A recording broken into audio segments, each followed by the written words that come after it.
Hello everyone, कैसे हैं आप सब। तो this video is all about CTET 2025 syllabus और ये किसका सिलेबस बताने जा रही हूँ मैं आपको, मैथ्स का कंप्लीट सिलेबस मैथ्स का, okay, for paper 1 and paper 2। तो उससे भी पहले देख लेते हैं 2024 का रिजल्ट, जिससे कि आगे आपको क्या स्ट्रेटेजी रखनी है उसमें आपको पता लग जाए।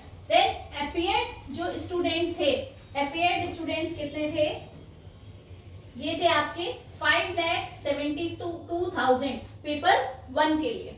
और क्वालिफाइंग रेट देखिए आप 1,38,000 विच इज ओनली 25%। कितना है? 25%। ये टीचिंग एलिजिबिलिटी टेस्ट है और अगर इसमें रेट इतना जा रहा है तो जो मेरिट वाले एग्जाम्स होते हैं, फाइनल सिलेक्शन वाले, उसमें रेट क्या जाएगी आप खुद से सोच लीजिए, है ना। और पेपर 2 की बात करूं तो यहाँ तो हालत और भी ज्यादा नाजुक है। यहाँ पे 11 लाख बच्चों ने दिया है और उसमें से सिर्फ कितने सिलेक्ट हुए हैं? 1,40,000। यहाँ पे भी अप्रोक्सीमेट उतने ही है। तो यहाँ पे रेट जो रहता है आपका कितना रहता है? 10% ओनली पेपर 2 के लिए, ठीक है। तो क्या है ऐसा, क्यों हो रहा है इतना खराब रिजल्ट बच्चों का, कितने अपीयर होने के बाद भी रिजल्ट इतना खराब जा रहा है?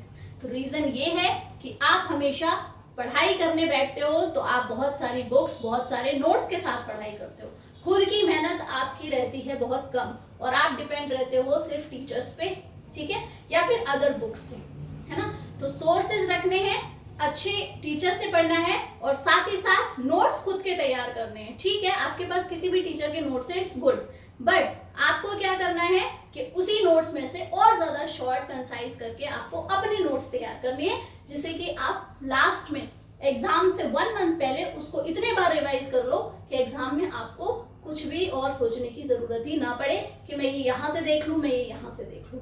क्लियर है आपको ये बात? तो चलते हैं फाइनल मैथ्स के सिलेबस पे। This is Juhi Pandey and I welcome you on my YouTube channel Chaitanya classes.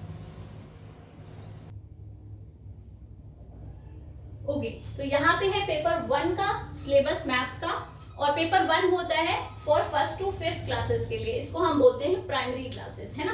तो यहाँ पे अगर आप 1st to 5th यानी कि प्राइमरी टीचर बनना चाहते हैं तो आपको ये वाला पेपर निकालना पड़ेगा। उसमें मैथ्स के जो चैप्टर्स रहते हैं वो ये रहते हैं, ठीक है।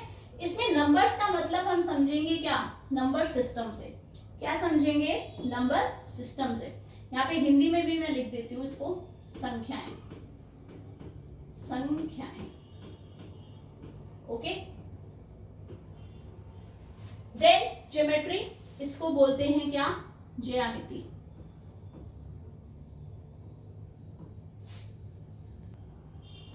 ज्यामिति, क्लियर। देन मेजरमेंट, अगर मैं देखूं तो इसमें आपका क्या आता है? मेजरमेंट को हिंदी में माप कहते हैं, ठीक है। देन डेटा हैंडलिंग, तो इसको हम बोलते हैं क्या? आंकड़े प्रबंधन। हिंदी इंग्लिश दोनों में मैं बता देती हूँ आपको, इससे आप बाद में ये ना कहो मैम ने इंग्लिश में सारी चीजें डिस्कस की है ना। मेंसुरेशन, मेंसुरेशन में आपका आ गया क्या? ये जो आप एरिया, पेरीमीटर ये पढ़ते हो ना, ये सारी चीजें आती हैं किसमें? मेंसुरेशन में। ये होता है आपका क्या? क्षेत्र। अलजेब्रा मीन्स आपका आ गया क्या? बीज गणित, बीज गणित, ओके। यहाँ पे रेशियो एंड प्रपोर्शन, ये हो गया आपका अनुपात, अनुपात व समानुपात। देन फ्रैक्शन हो गया आपका क्या? भिन्न, ठीक है। अब भिन्न है तो फिर आपको डेसिमल्स भी आने चाहिए। क्या आने चाहिए? दशमलव, क्या? दशमलव। इस पे भी क्वेश्चन पूछे जाते हैं, ठीक। तो यहाँ पे संख्याओं से मतलब, संख्याओं से मतलब ये नहीं है कि सिर्फ नंबर्स, नंबर सिस्टम पूरा पढ़ना पड़ेगा, ठीक है। और बहुत टाइप के क्वेश्चन आते हैं, 1 by 1 हम इसको अपनी वीडियोस में कवर करेंगे। एक टॉपिक के लिए एक वीडियो बनाऊंगी, ठीक है। कोशिश करूंगी शॉर्ट रहे और आपको अच्छे से समझ आए टॉपिक। देन ज्योमेट्री में आपका सारा बेसिक से लेकर थोड़ा अच्छे लेवल तक कर लेंगे। मेजरमेंट, डाटा हैंडलिंग, इसमें आपके ग्राफ्स वगैरह आ गए। मेंसुरेशन में आपका क्षेत्र मिति है, area, perimeter, volumes, surface area, ये सारा इसमें कवर होगा, ठीक है। देन अलजेब्रा, ये बहुत बेसिक से क्वेश्चन आते हैं, बहुत ज्यादा हार्ड नहीं आते इसके, तो इसको करेंगे। देन रेशियो एंड प्रपोर्शन बहुत इंपॉर्टेंट है, एंड फ्रैक्शंस एंड डेसिमल्स, ठीक है, भिन्न और दशमलव। ओके, तो ये है आपका किसका, फॉर पेपर 1 मैथ्स। ओके, अब चलते हैं पेपर 2 की साइड। पहले एक चीज और देख लेते हैं, यहाँ पे जो पेडागोजी है और कंटेंट है उसका रेशियो क्या रहता है। तो कंटेंट, टोटल मार्क्स रहते हैं कितने, 30, कितने रहते हैं 30 मार्क्स का पेपर आता है, और उसमें से 50% कंटेंट मतलब 15, एंड पेडागोजी ये भी आएगी कितने मार्क्स की, 15 मार्क्स की। नोट कर लो कि 15 नंबर का अगर आएगा कंटेंट तो 15 नंबर की आएगी क्या, पेडागोजी, फॉर पेपर 1। 2 में थोड़ा सा चेंज है। ओके, क्लियर है आपको सारी चीजें। तो हम पहले कंटेंट प्रिपेयर करेंगे, देन पेडागोजी कवर करेंगे। ओके, तो नेक्स्ट देखते हैं आपका, हाँ जी, तो ये है आपका किसके लिए, पेपर 2 के लिए, जो 6 to 8 के लिए एलिजिबल रहते हैं, ठीक है, उनके लिए।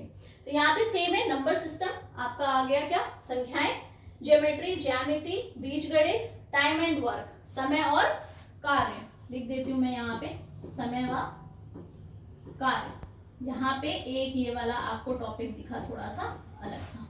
देन प्रॉफिट लॉस, लाभ व हानि, है ना, और इसमें आपका सारा परसेंटेज भी आ जाएगा, क्योंकि लाभ हानि जो है तो परसेंटेज वाला भी चैप्टर रहेगा, और इसीलिए इसमें simple interest and compound interest भी इंक्लूड है, ठीक है। सिंपल इंटरेस्ट क्या होता है, साधारण ब्याज, क्या होता है, साधारण व चक्रवृद्धि, चक्रवृद्धि ब्याज। Okay, then ratio and proportion, वही अनुपात व समानुपात, डिस्टेंस, टाइम, दूरी व समय, दूरी व समय, ठीक है।